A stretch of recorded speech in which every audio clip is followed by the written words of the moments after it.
Boa noite a todos. Que a paz do Cristo esteja com todos neste momento. Vamos dar início aos trabalhos desta noite. Inicialmente, vamos fazer a nossa prece. Vamos todos elevar o nosso pensamento a Jesus, a Deus sobre todas as coisas e aos espíritos iluminados, em agradecimento por estarmos todos aqui, reunidos em seu nome.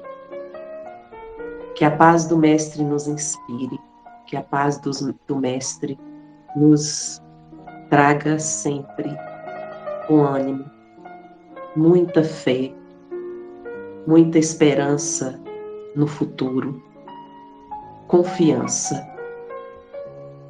Então, neste momento, agradecemos a Deus por tudo, louvamos a Tua presença, o Teu nome, e rogamos pela humanidade. Por essa humanidade que tem passado por momentos tão difíceis. Queremos hoje pedir, além da questão da pandemia, pelo fim da pandemia, pela ascensão das vacinas, que possa imunizar toda a população sem risco, nós rogamos pelos nossos irmãos do Afeganistão, pelas mulheres, pelas crianças, que Jesus inspire as forças socorristas, as atividades em socorro do humano naquele espaço, que a paz ali possa se estabelecer, em nome do nosso Mestre, dos Mestres, Jesus. Que assim seja, viva Jesus.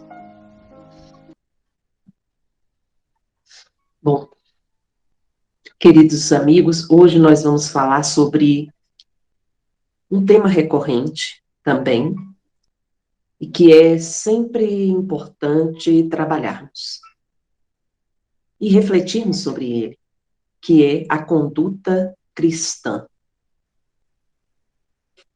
Quando nós falamos em conduta cristã, nós estamos falando de toda atitude no bem, de toda atitude que considera o seu próximo positivamente, que não discrimina, que não magoa, que perdoa, que não agride, que não violenta, toda atitude que entende, que tem paciência.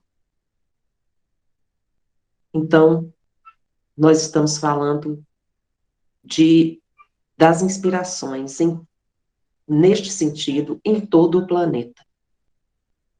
O Cristo é o nosso modelo e guia, é o modelo e guia da humanidade. De acordo com a questão 625 do Livro dos Espíritos, é o ser mais evoluído que já encarnou neste planeta. E não oferecendo Cristo como discriminação, como religião, e nem como discriminação às tantas religiões. Porque o Cristo sabe de todas as coisas, ele veio no momento para trazer à humanidade toda uma orientação, mas o seu conteúdo está diluído nas escrituras, nas leis antigas, em todo o registro sagrado que conduz amorosamente a humanidade. Pois bem, nós vamos começar trabalhando com a parábola da figueira seca.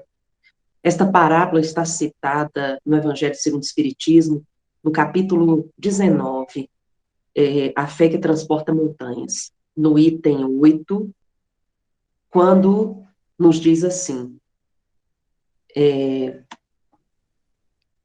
e ao outro dia, como saíssem de Betânia, teve fome. E tendo visto ao longo uma figueira, foi lá a ver se acharia nela alguma coisa. E quando chegou a ela, nada achou, senão folhas, porque não era tempo de figos. E falando-lhe, disse: Nunca jamais coma alguém fruto de ti para sempre. E no outro dia, pela manhã, ao passarem pela figueira, viram que ela estava seca até as raízes. Então, lembrando, Pedro disse para Jesus: Olha, mestre, como secou a figueira que tu amaldiçoaste.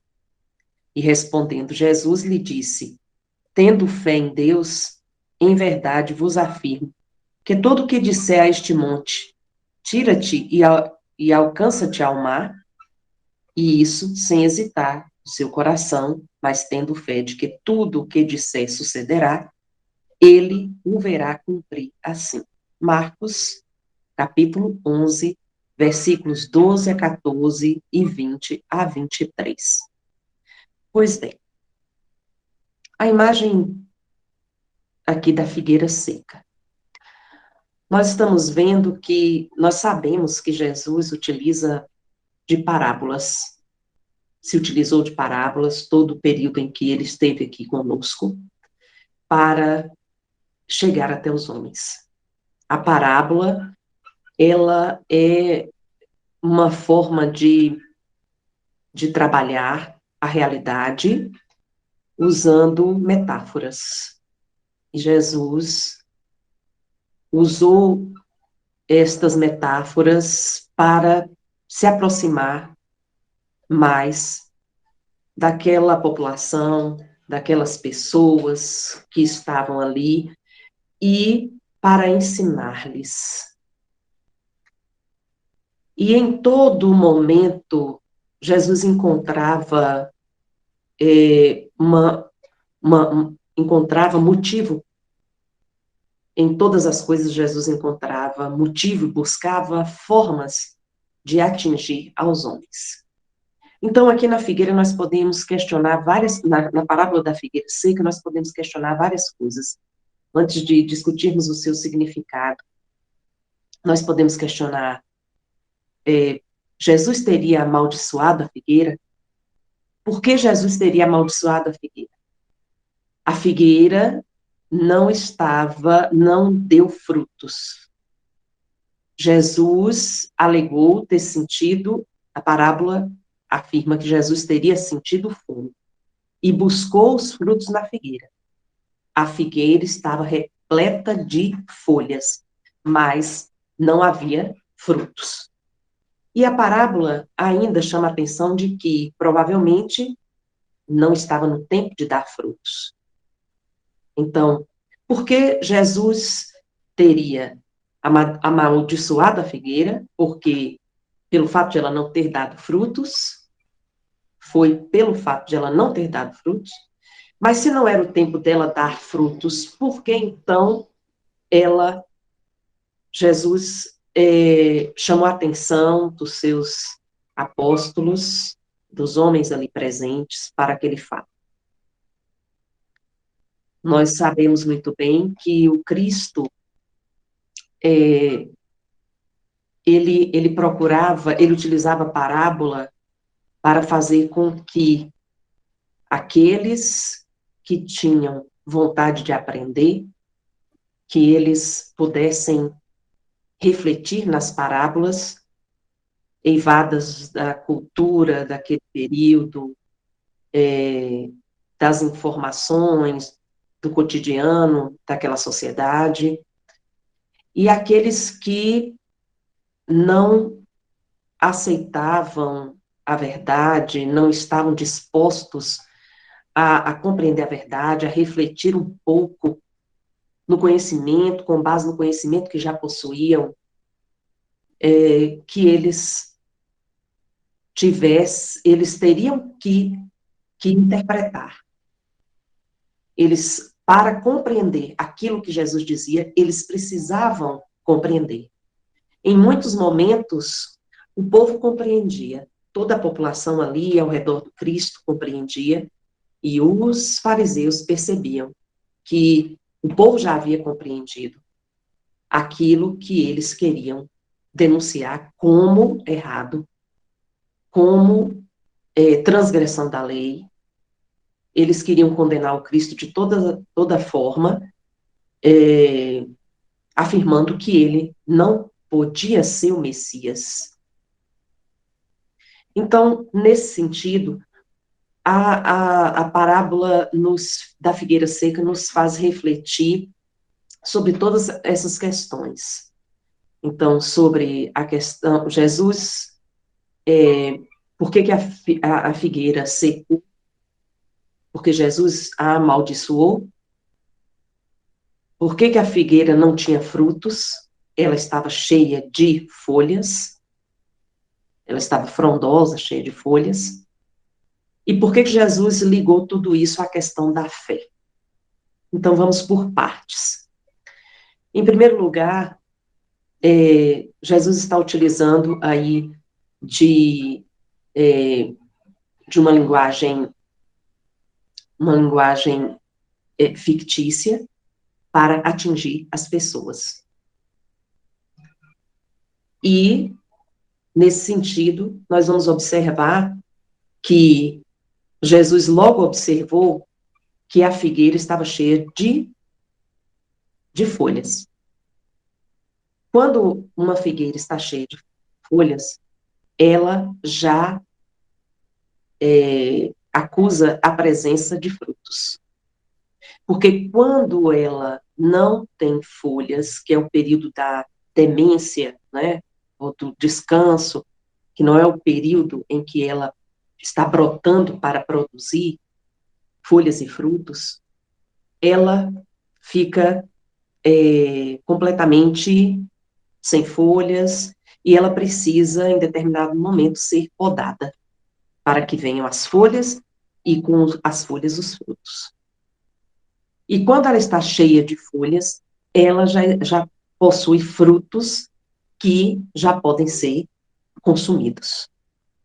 Então, Jesus, aproveitando daquela oportunidade, percebeu que existia uma anomalia naquela árvore, porque ela não deu frutos. Então, Jesus condenou a figueira, falando sobre o fato de que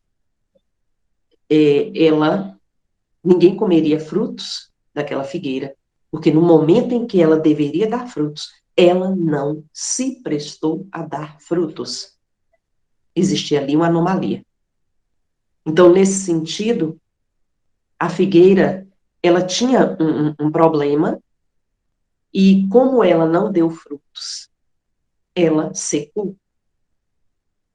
Ela deu folhas, mas não deu frutos.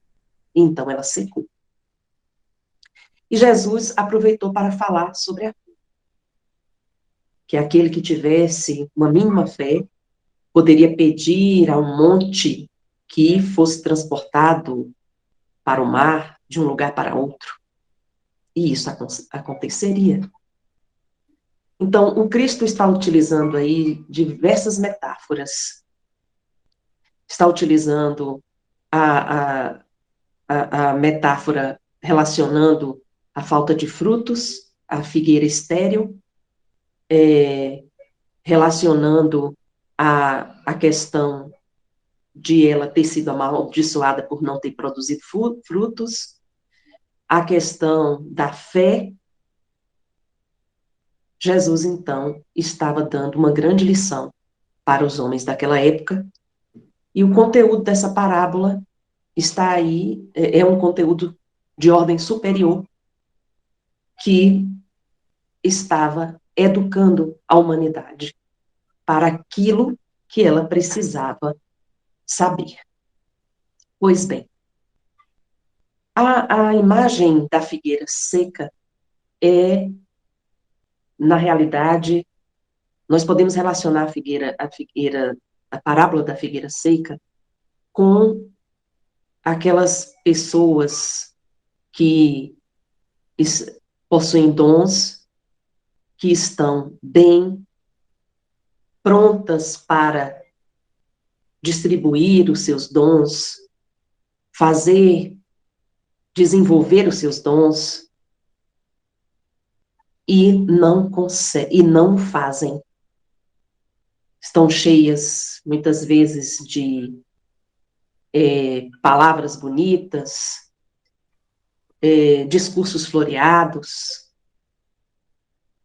boas ideias, mas, no fundo, elas não conseguem cumprir, porque elas não se comprometem com. Elas não se comprometeram com o seu próximo, elas não estão preocupadas com o seu próximo, elas não estão preocupadas em doar alguma coisa de si, e também não estão preocupadas pelo fato de serem dotadas de dons e não estarem utilizando bem esses dons. Então, o Evangelho segundo o Espiritismo, no item 9, está aqui nos dizendo que a parábola da figueira seca é o símbolo daquelas pessoas que aparentam o bem, mas não fazem. Elas apenas aparentam o bem. Também é o símbolo daquelas pessoas que não fazem por quê? Porque elas não têm fé, não cultivam a fé. Vivem no mundo mais preocupadas com os seus interesses pessoais e não conseguem vislumbrar a possibilidade de realizações com todos os dons que recebeu. Muitas vezes são pessoas que estão preocupadas em competir com outras. Elas estão preocupadas porque elas sempre acham que elas receberam pouco. Elas sempre acham que elas não têm o suficiente, que as outras pessoas têm mais, e elas envolvem toda a sua vida, dedicam toda a sua vida a conquistar poder, riqueza, beleza, benefícios que não conseguem, não são benefícios que estão ligados a uma vida materialista, uma vida mundana, uma vida de ilusões. Então, essa parábola está nos chamando a atenção porque Jesus, ele age como, ele pode ser considerado um filósofo, porque ele age buscando a verdade, em busca da verdade. Jesus busca a reflexão. Jesus busca fazer com que as pessoas sejam racionais, que elas reflitam no seu comportamento, que elas tenham fé, mas que elas reflitam sobre a sua fé. O objetivo desta fé e como ela pode utilizar todos os recursos que lhe foram permitidos nessa encarnação em benefício da construção do bem, em benefício da construção do seu próximo. Então, a parábola da figueira seca vem nos chamar a atenção sobre todo comportamento negativo, sobre todo comportamento de escravidão, todo comportamento que aprisiona, todo comportamento de negação daquilo que pode ser bom, daquilo que pode produzir o bem. E é nesse sentido, por exemplo, que nós vamos, o Evangelho segundo o Espiritismo vai nos chamar a atenção sobre a questão, por exemplo, dos médiuns. Os médiuns são pessoas sensíveis, são pessoas que recebem dons, o dom da audição, o dom da clarividência, o dom da vidência, o dom da psicografia, da psicofonia.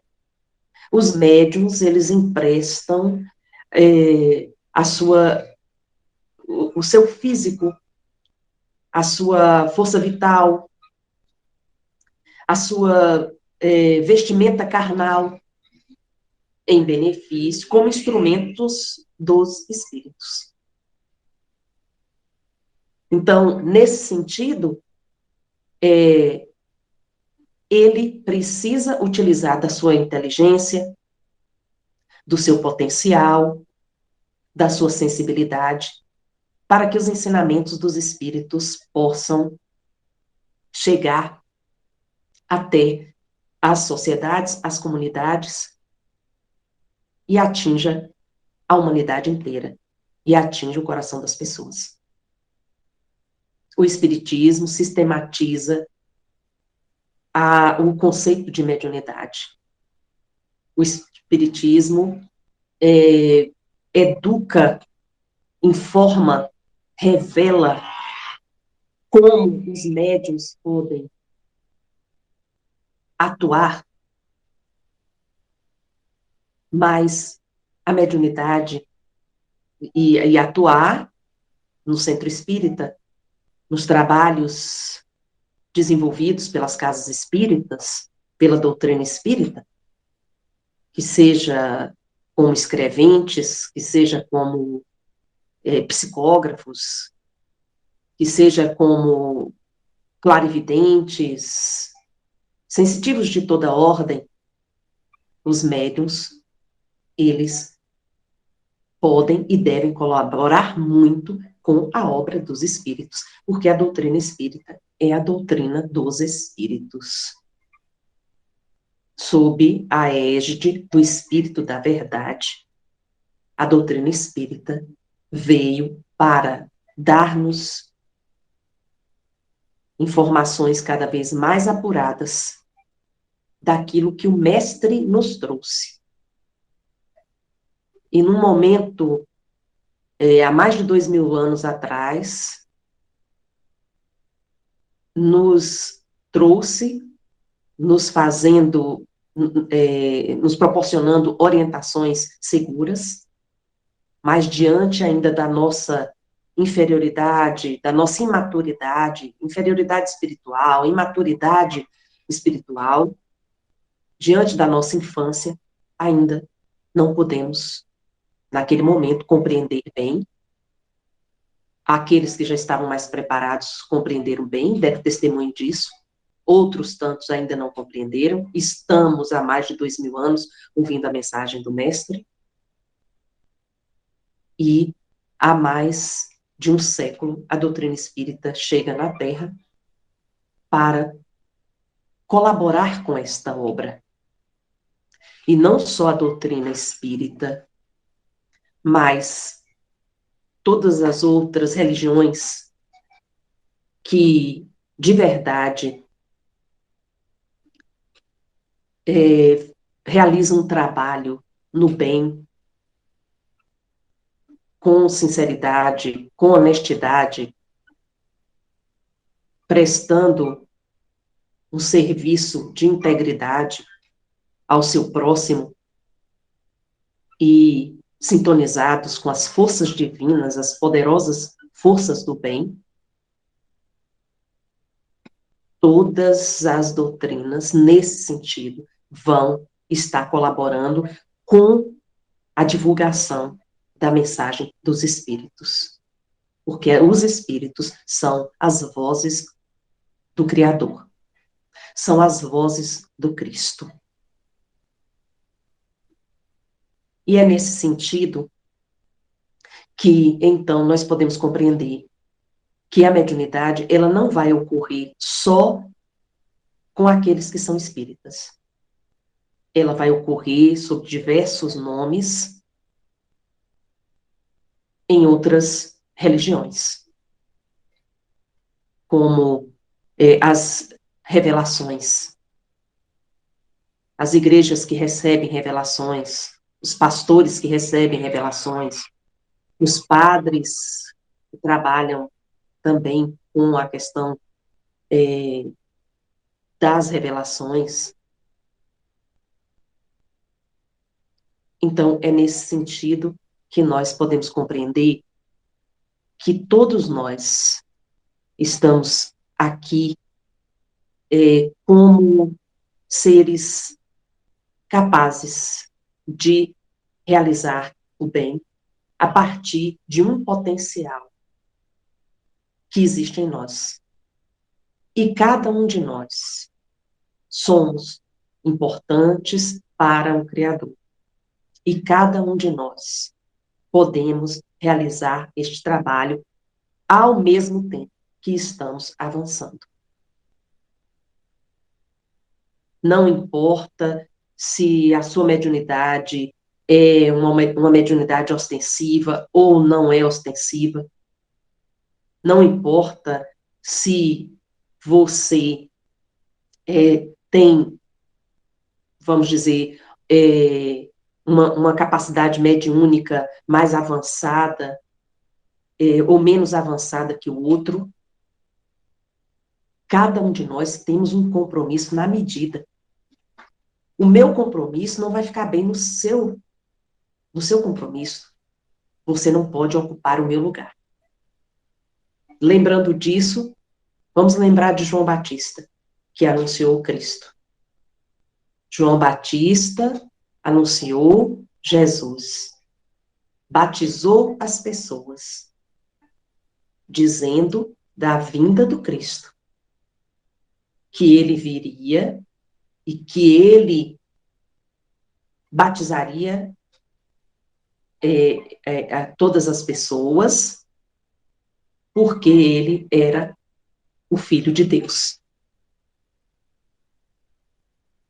João Batista em nenhum momento disse assim: eu tenho tanto poder quanto Jesus. João Batista deixava claro que ele não tinha a capacidade de desatar os nós das sandálias do Cristo. João Batista era primo do Cristo, filho de Isabel, conviveu com Jesus, mas ele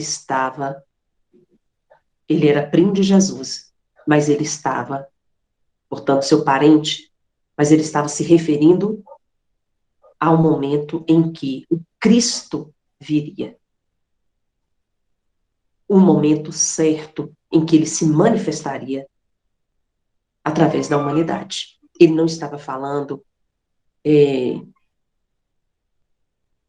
de seu parente, de seu primo, ele estava cumprindo o seu papel.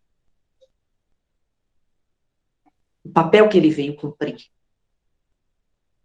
Dentro do compromisso que ele recebeu e estabeleceu com o Criador.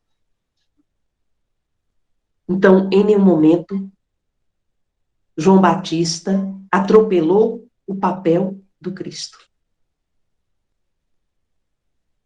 Ele foi o anunciador do Cristo. Ele preparou o terreno para que o Cristo viesse. Então, diante deste tema, conduta cristã, e nos referindo às informações que o Evangelho, segundo o Espiritismo, nos traz também, através de Kardec, eivado pelo conhecimento dos Espíritos, pelos ensinamentos dos Espíritos, nós estamos aqui chamando a atenção para a questão do compromisso que precisamos realizar, cada um de nós, de acordo com o que vivemos, de acordo com a nossa existência. Os Espíritos nos falam, aqui no Evangelho, que, por exemplo, só é inabalável a fé que pode enfrentar a razão face a face, em todas as épocas da humanidade. Também o Espírito José, um espírito protetor, nos diz: a fé para ser proveitosa, deve ser ativa, não pode adormecer. Mãe de todas as virtudes que conduzem a Deus. Deve valer atentamente pelo desenvolvimento de suas próprias filhas. Também aqui no item 12, o Espírito Protetor nos fala: a fé é o sentimento inato, o homem da sua destinação, no homem da sua destinação. É a consciência das prodigiosas faculdades que traz em germe no íntimo, a princípio em estado latente, mas que ele deve fazer germinar e crescer através de sua vontade ativa. Também o irmão nos fala: crede e esperai sem fraquejar, os milagres são produzidos pela fé. Também nos fala: eu vos repito, a fé é humana e divina. Se todas as criaturas encarnadas estivessem suficientemente persuadidas da força que trazem consigo, e se quisessem pôr a sua vontade a serviço dessa força, seriam capazes de realizar o que até hoje chamais de prodígios, e que é simplesmente o desenvolvimento das faculdades humanas. O desenvolvimento das faculdades humanas, porque o homem está se humanizando.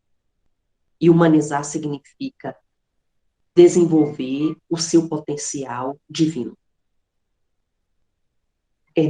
É assim que os espíritos estão nos orientando, nos ensinando, nos revelando. Pois bem, quando, na parábola do jovem rico, Jesus, quando ele pergunta ao Cristo o que ele deveria fazer para segui-lo, e Jesus, sabendo das suas limitações, dos seus apegos aos bens terrenos, ele era um jovem muito rico, mas ele disse para o Cristo: eu cuido dos meus pais, eu cumpro todas as coisas dentro da lei, o que é que eu devo mais fazer, Senhor? E Jesus, para, naquele momento, sacudi-lo, Jesus, naquele momento, para ensiná-lo, fazer com que ele refletisse, Jesus disse a ele,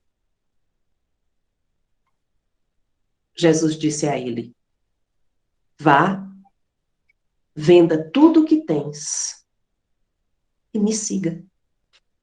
O jovem saiu triste, porque ele era muito rico, ele não ia ter coragem de se dispor dos seus bens.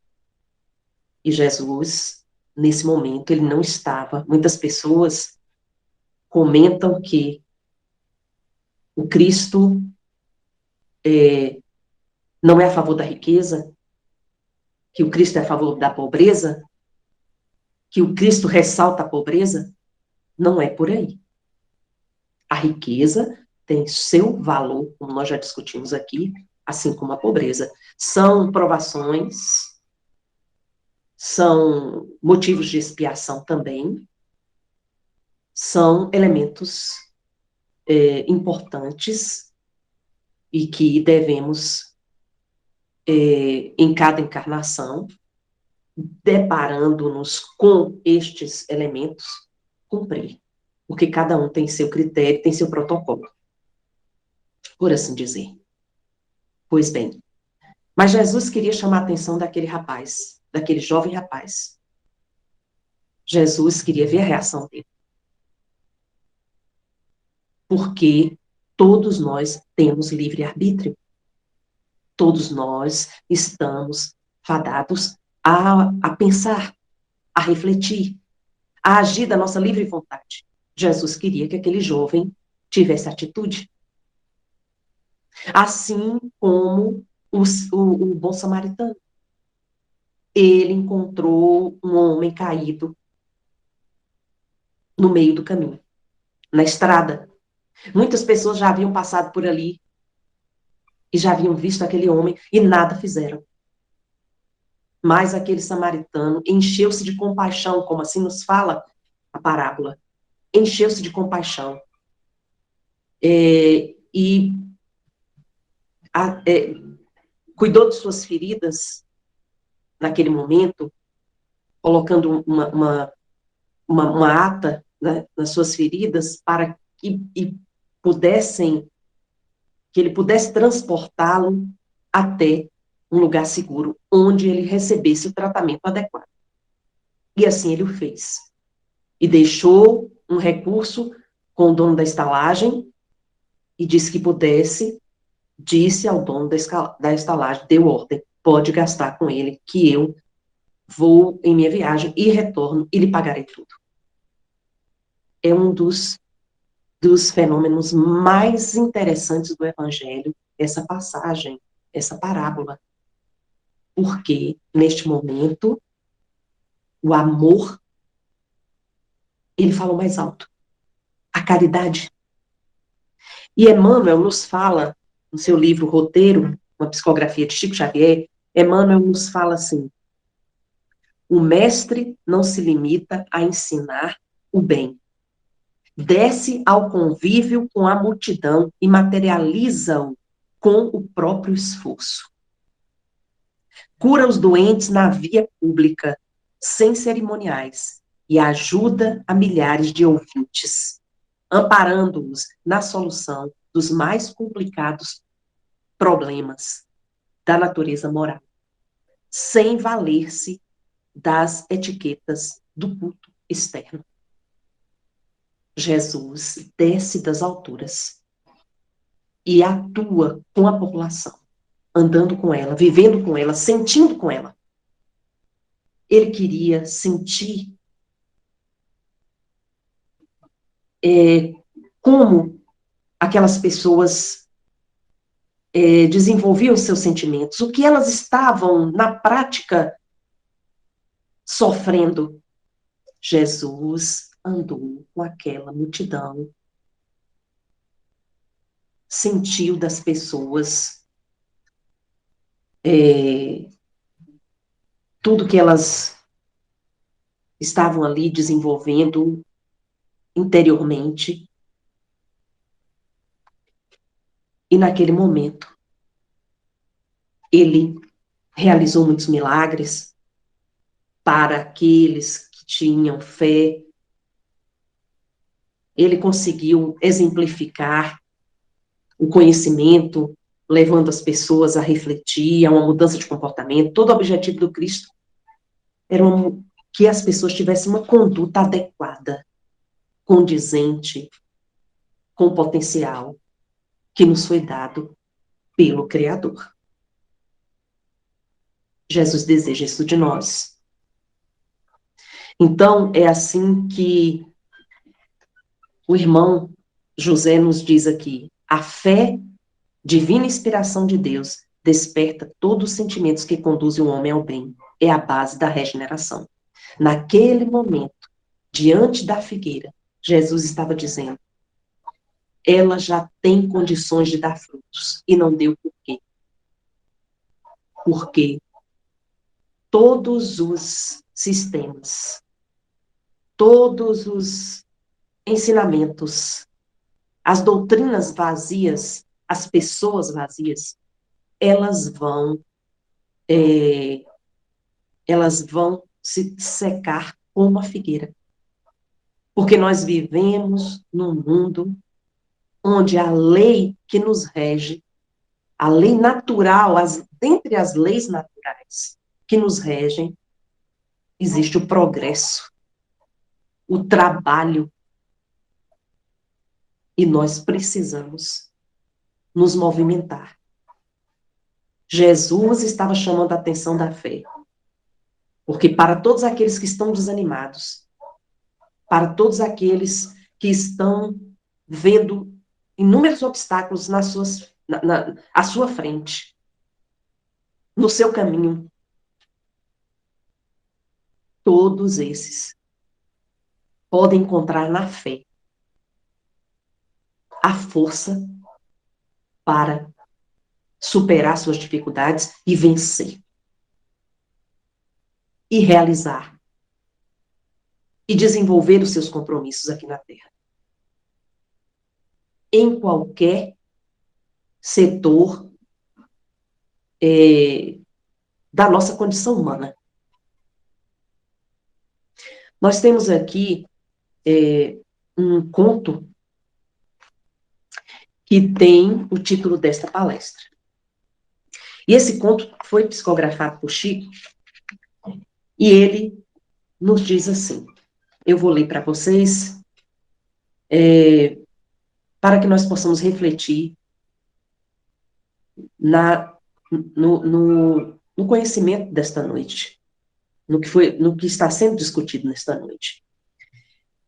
E ele nos diz assim, Ibrahim ben Azor, o cameleiro, entrou na residência acanhado de Simão, e à frente do Cristo, que o fitava de olhos translúcidos, pediu instruções da Boa Nova, ao que Jesus respondeu com a doçura habitual, tecendo considerações preciosas e simples a respeito do reino de Deus no coração dos homens.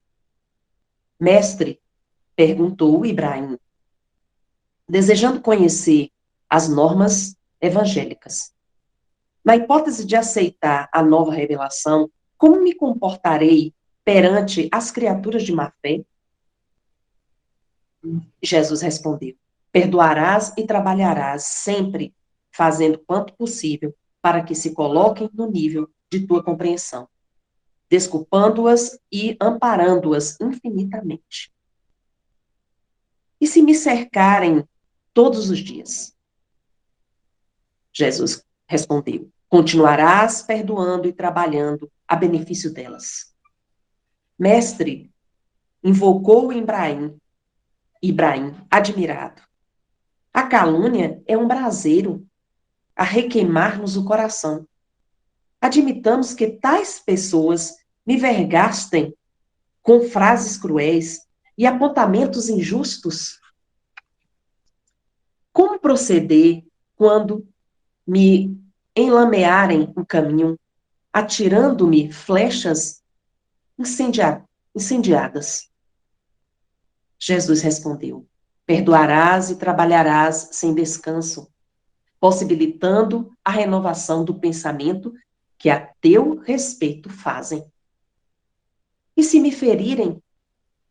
Se a violência me sujeitar à poeira e a traição me golpear pelas costas? Se meu sangue correr em louvor da perversidade?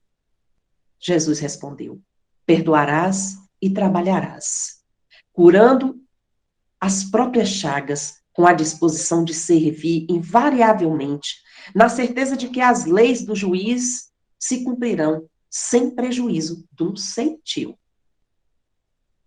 Senhor, clamou o consulente, desapontado. E se a pesada mão dos ignorantes ameaçar minha casa? Se a maldade perseguir minha família, dilacerando os meus no interesse mais, nos interesses mais caros? Jesus respondeu, perdoarás e trabalharás, a fim de que a normalidade se reajuste sem ódios, compreendendo que há milhões de seres na Terra fustigados por aflições maiores que a tua, cabendo-nos a obrigação de auxiliar, não somente os que se fazem detentores do nosso bem-querer, mas também a todos os irmãos em humanidade, que o Pai nos recomenda amar e ajudar incessantemente. Ibrahim, assombrado, indagou de novo, Senhor, e se me prenderem por homicida e ladrão, sem que eu tenha culpa? Perdoarás e trabalharás agindo segundo as sugestões do bem, convencido de que o homem pode encarcerar o corpo, mas nunca algemará a ideia pura, nobre e livre. Mestre, prosseguiu o cameleiro, intrigado, e se me prostrarem no leito, se me crivarem de úlceras, impossibilitando-me qualquer ação? Como trabalhar de braços imobilizados, quando nos resta apenas o direito de chorar? Jesus respondeu: perdoarás e trabalharás, com o sorriso da paciência fiel, cultivando a oração e o entendimento no espírito edificado, confiando na proteção do Pai Celestial, que envia socorro e alimento aos próprios vermes anônimos do mundo. Mestre, e se por fim me matarem? Se depois de todos os sacrifícios aparecer a morte por estrada inevitável, demandarás o túmulo, perdoando e trabalhando na ação gloriosa, em benefício de todos, conservando a paz sublime da consciência. Entre estupefato e aflito, Ibrahim voltou a indagar depois de alguns instantes: Senhor, e se eu conseguir tolerar os ignorantes e os maus, ajudando-os e recebendo-lhes os insultos como benefícios, oferecendo a luz pela sombra e o bem pelo mal? Se encarar com serenidade os golpes arremessados contra os maus, os meus, se receber feridas e sarcasmo sem reclamações, e se aceitar a própria morte, guardando sincera compaixão por meus algozes, que lugar destacado me caberá diante da grandeza divina? Que título honroso exibirei? Jesus, sem alterar-se, considerou: depois de todos os nossos deveres integralmente cumpridos, não passamos de meros servidores à face do Pai, a quem pertence o universo, desde o grão de areia às estrelas distantes. Ibrahim, conturbado, levantou-se, chamou o dono da casa e perguntou a Pedro se aquele homem era realmente o Messias. E quando o pescador de Cafarnaum confirmou a identidade do mestre, o cameleiro, carrancudo, qual se houvesse recebido grave ofensa, avançou para fora e seguiu para diante, sem dizer adeus.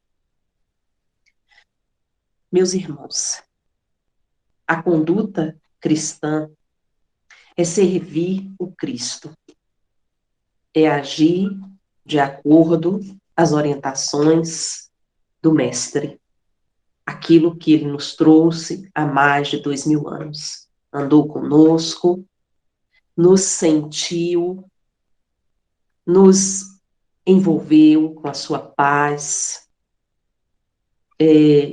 esteve entre nós como homem, nos deu exemplos maravilhosos, nos encheu de revelações a respeito do que nós podemos realizar, de como podemos estar em contato com o Pai amantíssimo, o Criador. E Jesus está nos chamando à reflexão de que o poder, a vaidade, o egoísmo, o interesse pessoal não nos levará a lugar nenhum, a não ser como a figueira que secou, que estava exuberante, cheia de folhas, mas não deu frutos, não matou a fome, porque Jesus estava utilizando a metáfora da fome. Ele estava falando da fome física, relacionando a fome do espírito pelo conhecimento, porque o conhecimento é libertador. E por isso é que o Cristo nos trouxe conhecimento. O conhecimento é libertador. O conhecimento, ele vai fazer com que o nosso livre-arbítrio possa ser cada vez melhor utilizado. E diante de uma consciência cada vez melhor, seremos felizes, capazes de levar a mensagem dos Espíritos para todos os cantos do mundo. a mensagem do Cristo. Muita paz, queridos irmãos.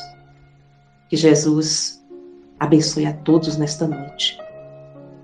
Boa noite e até a próxima oportunidade.